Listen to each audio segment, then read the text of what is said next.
Welcome to IT Visionaries, created by The Mission, your number one source for accelerated learning. On this episode of IT Visionaries, Ian sits down with Paul Chapman, Chief Information Officer at Box. In this conversation, Paul shares with Ian his thoughts on the future of work and how to build an ecosystem of innovation. IT Visionaries is brought to you by the Lightning Platform by Salesforce. The Lightning Platform is a leading cloud platform that makes building AI-powered apps faster and easier. With Salesforce, now everyone is empowered to build apps for their organization. Learn more at salesforce.com/buildapps. Welcome to another episode of IT Visionaries. We have a special guest in studio again. A lot of people in studio these days. We have Paul Chapman, the CIO of Box. Paul, how's it going? Going great, thank you. So today we are going to talk about building an ecosystem of innovation and the future of work. So let's get into it. First question, how'd you get interested in IT? Well, we're going back quite some time now, and I don't know if it was considered interested in IT back then.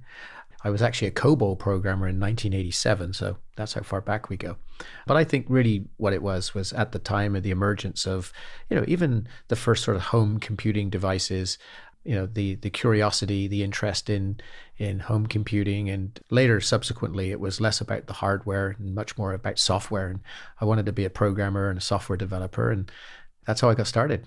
And then what kind of led you recently into this role at Box, and kind of how did you view taking this role and the opportunity that you were looking at? Yeah, well, I think a lot of the time when you transition into a new organization, it's typically a confluence of things that have come together to make it happen.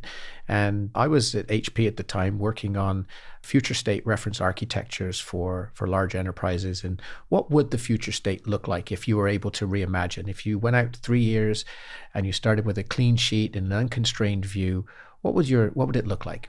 As we went through that process, we had a lot of people working on, reimagining what the data center would look like, what the back office, the front office, supply chain, manufacturing, logistics, et cetera, et cetera, et cetera. And along the way, we were looking for what is the modern reference architecture look like? What are the platforms? What are the services that we would use?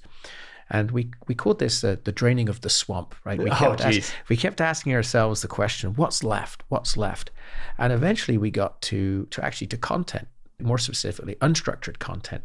And it was at about the same time that I'd had a reach out from Box, gauging whether I'd be interested in joining. And of course, I originally thought that we were using Box, but I originally thought that Box was much more of a file sharing cloud storage company, which is good, but rather sort of basic and tactical. But it was when I realized that Box were actually solving what I think was the last sort of remaining gap in that future state architecture that we opened up the conversation, and one thing led to another, and here we are several years later.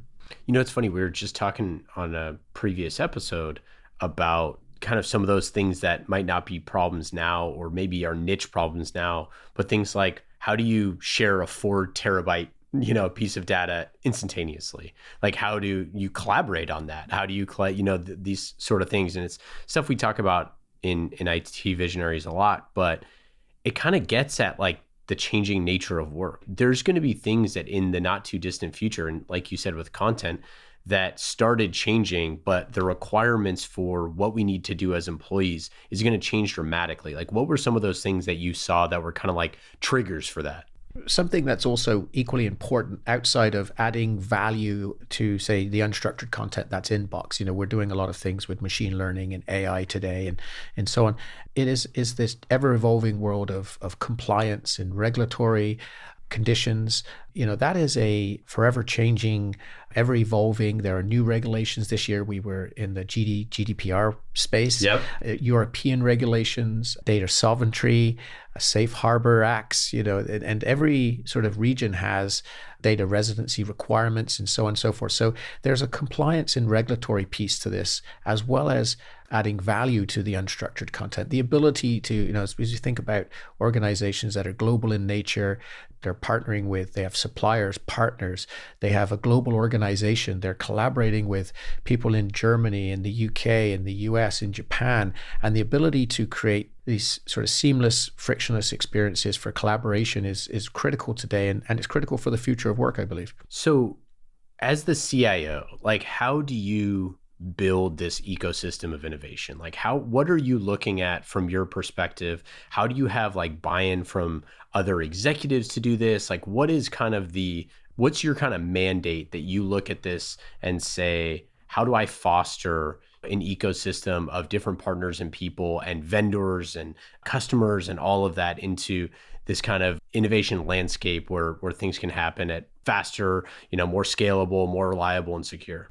Yeah, well, we're certainly surrounded today by just this sort of tsunami of innovation that's occurring. They say the slowest rate of change we'll ever experience is the one we're experiencing now. Yeah, right. Yeah, that's a great point. And so this isn't going to slow down anytime soon. And how do we harness the innovation that's going on around us and create experiences for our employees, customers, partners, suppliers, what have you? And so what we think about at Box is how do we make sure that we are architecting a modern reference architecture that's leveraging, this sort of platform economy, the internet of APIs, in a way that allows us to bring that innovation into our organization, therefore create experiences for our organization. So we spend a lot of time focusing on who are the best of breed service providers, the things that generally don't strategically differentiate us. These are services that are available to any one of us, but it's how do you architect and bring them together? It's much more about an interoperability of services versus, going to any one provider to provide, some monolithic set of services that they're the only ones that provide.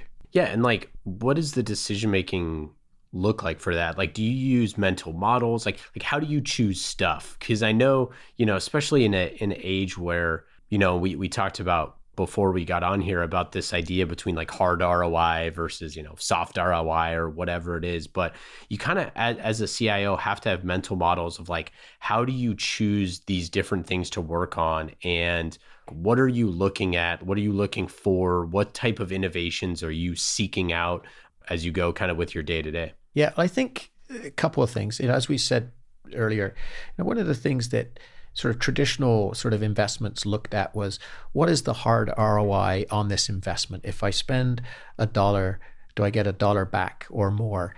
Am I retiring some technical debt? Am I unlocking some trapped value? What's the real quantifiable ROI? Today, a lot of what is being built is built for speed. It's built for agility. It's built for productivity. It's built for efficiency, things that tend to be a little less quantifiable. It's not to say that there isn't sort of some hard ROI in here as well, especially if you're retiring some existing services and replacing them with new services.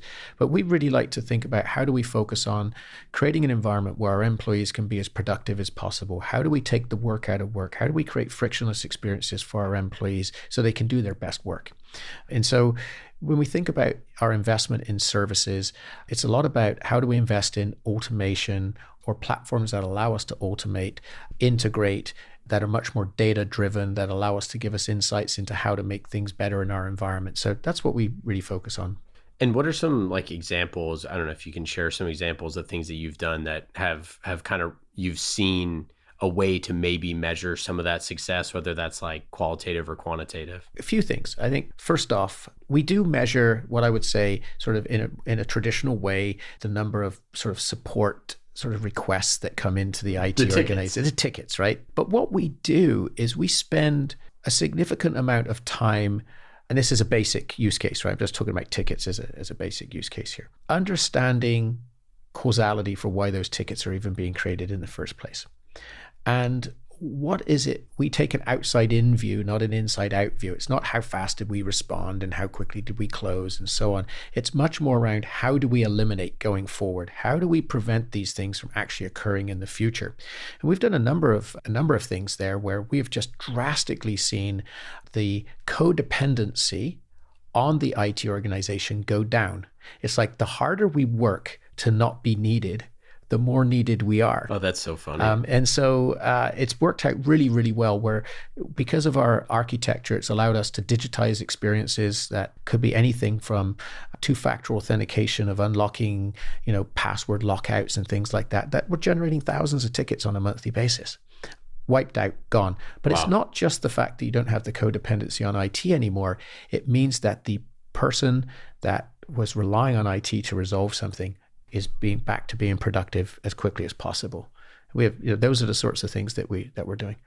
And so when you're going to leadership to try to convince them to make an investment that's a significant amount of money or a significant, and not just, and I don't mean necessarily like money dollars, but also, organizational equity, right? Like, hey, we're going to have to convince the entire sales team to do blank or whatever it is. I know that's obviously, a pretty big pain point for a lot of CIOs. Like, how much time do I have to spend convincing the business to do this? When you kind of make those, like, what's your approach to that? What is your leadership kind of like? How do they view those decisions? And how do you kind of, get to yes, for lack of a better term? Yeah, well, I actually think that the model of the CIO saying these are the investments that sales should make in productivity tools for sales, as an example, isn't one that really works that well, right? Yep. Now, I think CIO is a great enabler and even potentially a great introducer, or should be, actually not potentially, should be a great introducer of, new capabilities, should be ahead of, where sales productivity is moving. And I'm picking on sales just as an example, but, any function you can extrapolate out to. And I think that it's much more about partnership. It's much more about how do we recognize that there are ways to make the organization more productive, more efficient. Because at the end of the day, salespeople want to be spending as much time as possible on selling and less time on entering data and working with clunky tools. Especially not expense reports. Especially not expense reports as an example. So anyway, I think it's not so much about having to convince sales that they should use these things. We're very big believers in introducing, we're a very forward-thinking, innovative company. So there's almost a sort of expectation that we will introduce, some, call it cutting edge or forward-thinking, digital labor, machine learning into our environment. But we do it in sort of an experimental way and a proof of concept way that ultimately may or may not lead to something that is more rolled out, more widespread. And obviously this podcast is called IT Visionaries, and you are the visionary sitting across from me here, but you also work with another visionary, and that's the CEO. When you are going to Aaron with these type of things, obviously, he's very outspoken in the news about things that he believes in the future, and he's a technologist.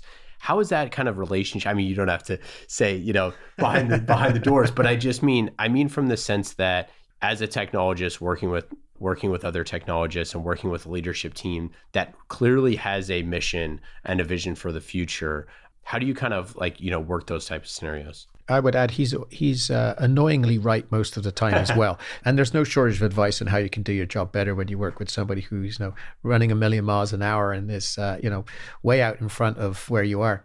It's actually great. I think it's really, really, it's great because when you work with someone who is really thinking about what the future of work looks like, what the future of sort of technology looks like, there's somewhat of an expectation as well, of course, that we start to mirror that, right?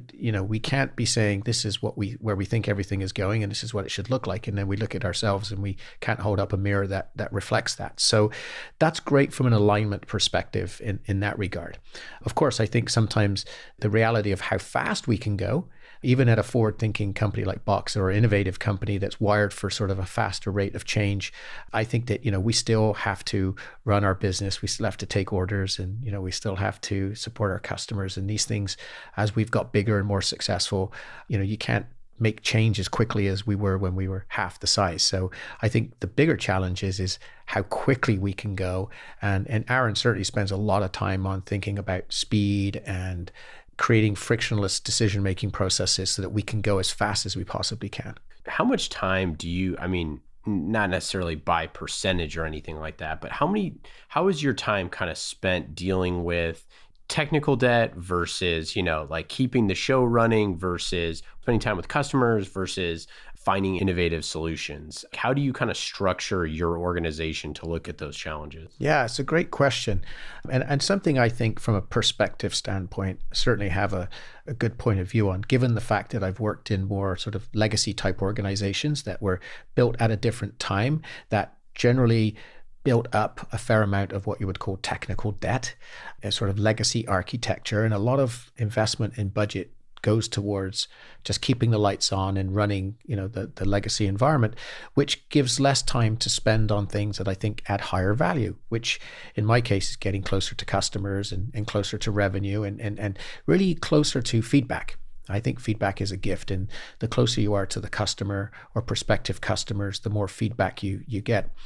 And so one of the things about being in a born in the cloud company is you don't have that sort of legacy technical debt to operationally support. So a lot of things around the sort of, you have the freedom from infrastructure, the freedom from hardware, the freedom from sort of the service, the direct service management of the technology. So scalability, reliability, the backups, the failover, all of those things. And so what that does is it does actually give me back more time to go spend on what I think are higher value related activities. And that is getting connected to the external community. There's a strong professional chemistry between CIOs and CIOs. There's a strong willingness to share and collaborate on things. And that actually creates a source of input into the way that the sort of technology community is thinking about the future as well, things that I can bring back into the organization. I don't know what I don't know, but through interactions and through conversation, it's not unusual for someone to say, have you tried this? Have you seen this one? We're just experimenting with this right now.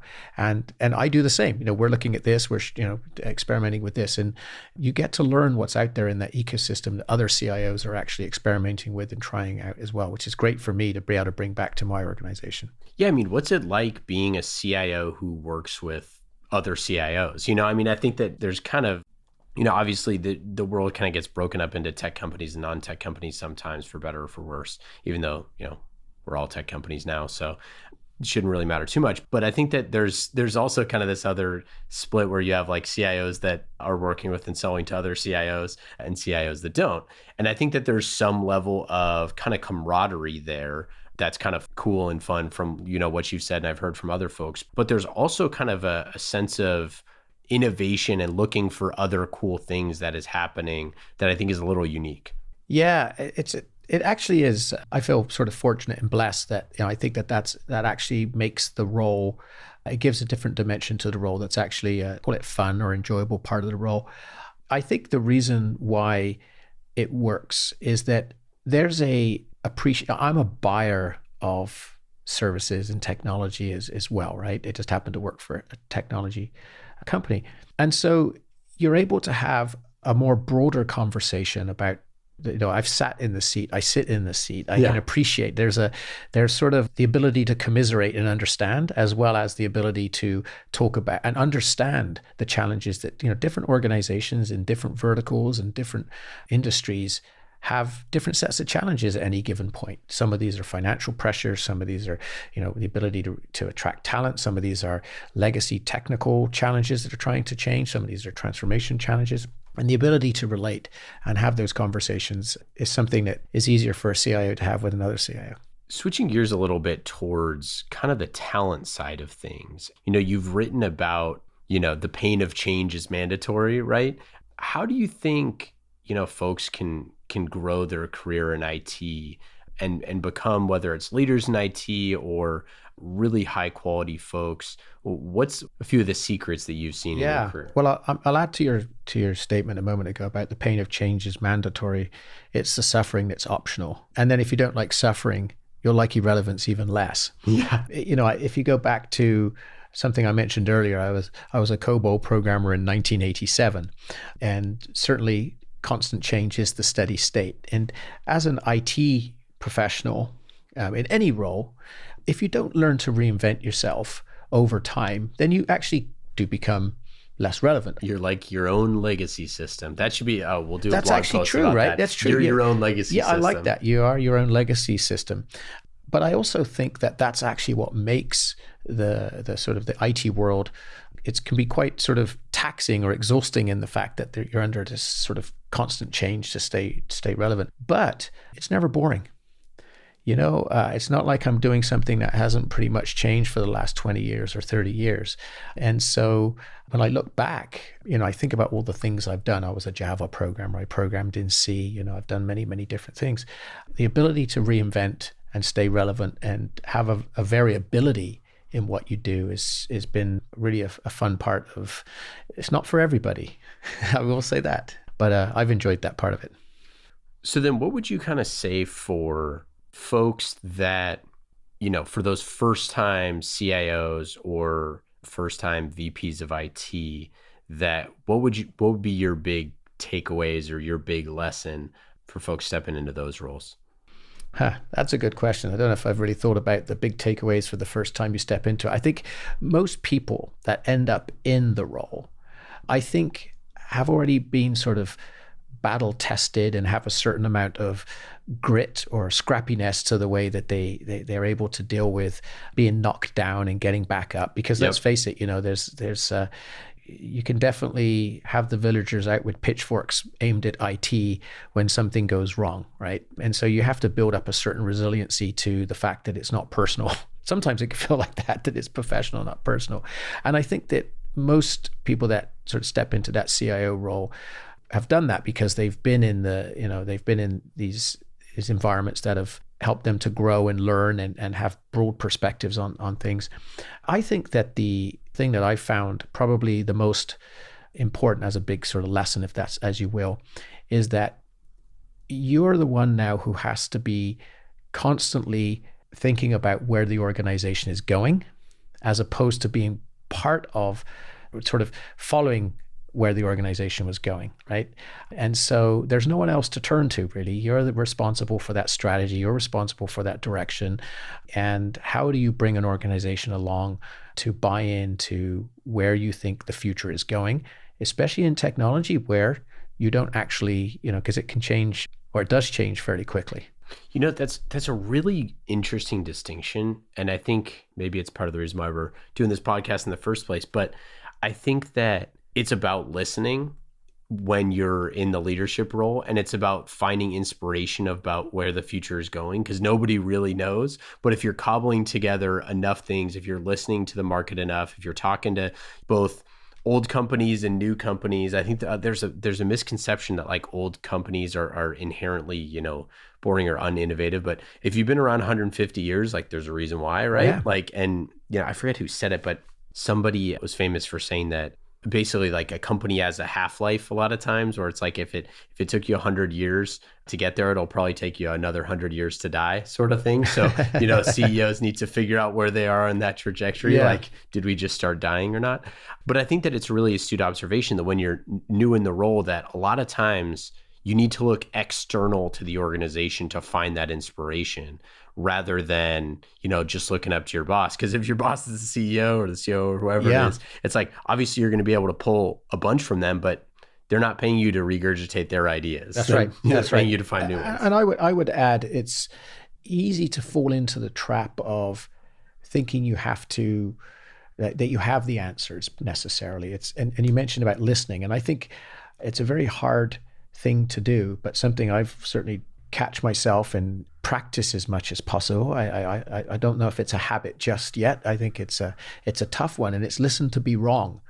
It's very hard to listen to be wrong, but it's not about tell energy. If you listen to I'm a big believer in sort of wisdom of the community and the wisdom of the crowd, and generally, if you're well connected with the sort of wisdom of the professional community, the answers are in there, or directionally, you're not going to be that far off.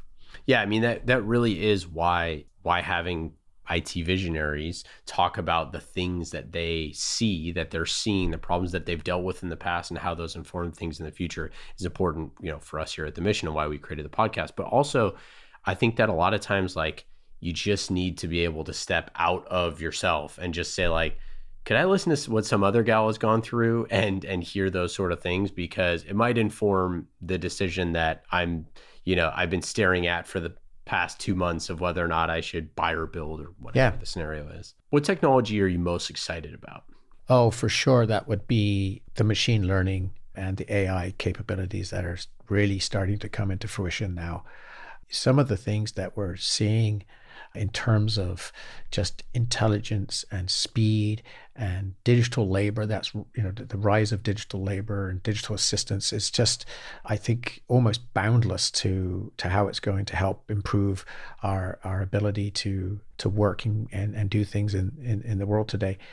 So I would have to say what I'm seeing and just the speed of how that's just in the last just 12 plus months has really started to come into fruition. And probably, even though I'm saying that, it's probably still just the absolute tip of the iceberg as to what we're seeing. And as I mentioned earlier, the slowest rate of change we'll ever experience is the one we're experiencing now. So even though I'm excited about it now, which I think I'll continue to be, I think it's still tip of the iceberg. All right, now we're going to get into the lightning rounds. I've not shared with you these answers ahead of time. Oh, the answers. I just get the answers or the questions. Yeah. That's right. Oh, that's right. Just the questions. Gosh, if I was giving you those answers, I would be a smarter man. So lightning round, fast and easy questions this time, not like the hard ones from before. And the lightning round is brought to you by the Lightning Platform by Salesforce, of course. It's fast and easy, just like Lightning Platform. Ready. Number 1, what app are you using on your phone that is the most fun? An app called Relive. It's, do you want to explain what the app is? Yeah. So we were talking about running earlier. Relive actually, so we'll take a recorded activity like a run or a bicycle ride or something like that from, say, Strava or your Garmin device, and takes all the data from Strava, and we'll create a 3D sort of Google map of your run. So you get to relive your runs. Oh, that's really cool. Very cool. So as we travel around the globe and we end up in places that are enjoyable for a bike ride or a run, you get to relive those moments. Do they do that for AR, VR stuff? Because that'll be killer. I don't know. I'd have to check on that. But that's fun. Yeah. Favorite time-saving tool? Notability. I don't know that one. Basically, it's the first app that I've ever used that allows me to go paperless. Very cool.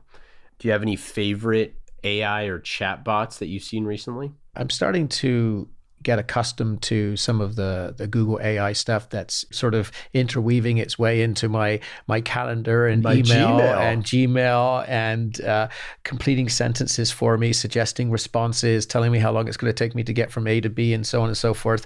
The rise of that sort of digital assistant there is actually something that I've been watching and noticed it's incrementally getting more sophisticated. I don't know where that's going, but I'm actually starting to find that there's some value in there for sure. It's really cool, and I love the you hit tab and you finish the sentence. Mm-hmm. I'm a little worried that all of my emails are being read and hopefully not stored. Yeah, there's a sort of, I was talking to someone about this just yesterday.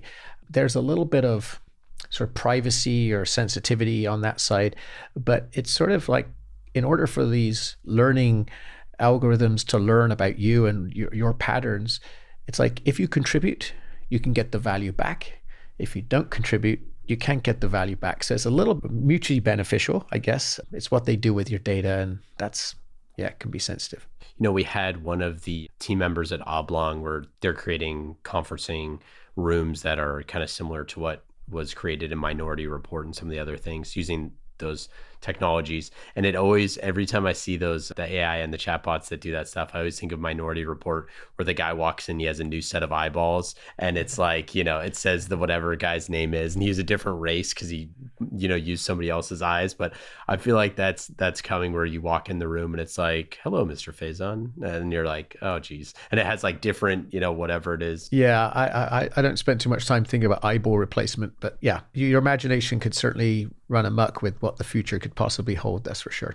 Favorite team sports or otherwise? Favorite team sports? Well, I have to say that I'm a diehard San Jose Sharks fan, and Sharks. I would go Sharks was definitely for sure, but I've become a little bit of a fantasy football junkie in the last few years as well. So I would say football is becoming a popular pastime in my house every Sunday, that's for sure. And favorite podcast or recent book? I haven't listened to too many podcasts recently, and books. What was the recent book that I just read? There was one that I actually kind of liked. It was called Uncommon Service. And It was about, if you think about the motivation for providing excellent service, the challenge is that you cannot be exceptional at everything. And so you have to conscientiously or actively decide what you're going to be average or below average at in order to be exceptional at something else. And you have to decide what you're going to be exceptional at. And so the uncommon service framework is really a way to break down and say, it's okay to not be the best here.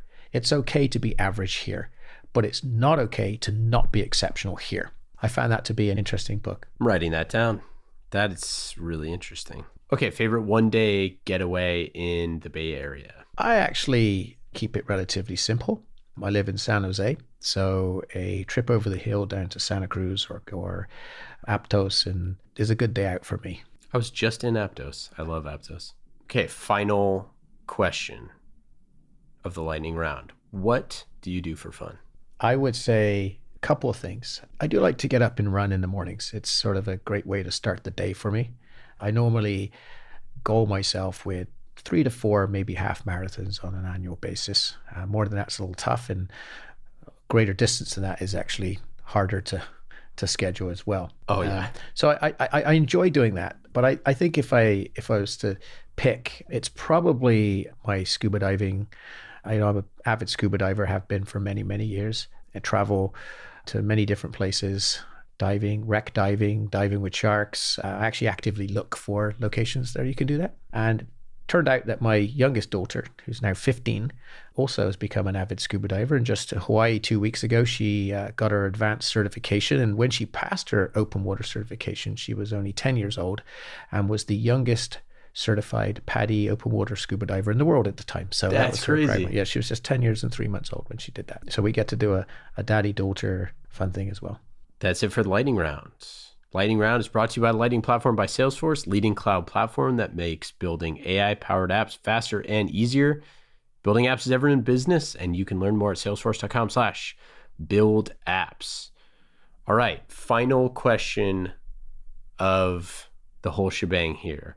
What technologies are you jealous of that are going to be on the not too distant horizon that you're saying, man, I gotta be involved with that in some way? Yeah, that's a great question. If I was to say the thing that probably I stare at the most and watch where it's going is probably sort of the Uber drones, or the equivalent of Uber drones. Who makes them is who makes them. But the fact that we as human beings can order a drone or a shared, what they call it, carpool or Uber X drone that will take us across the city or around the city. I was just in London just a few weeks ago. Just the traffic congestion, even with tubes, are hot and sweaty and crammed, and the streets are congested. And if I could think about a future where I could just hop in a flying drone that would take me across the city from point A to point B. And, I've seen some, the advancements that are being made there and the future of what that looks like. That would be kind of cool to be connected with that.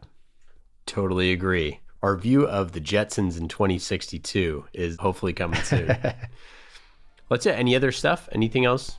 No, I think we covered a lot of ground in a short period of time there. Yeah, we're going to have you back on because that was great. Thanks so much for hanging out, Paul. All right, appreciate it. Thank you.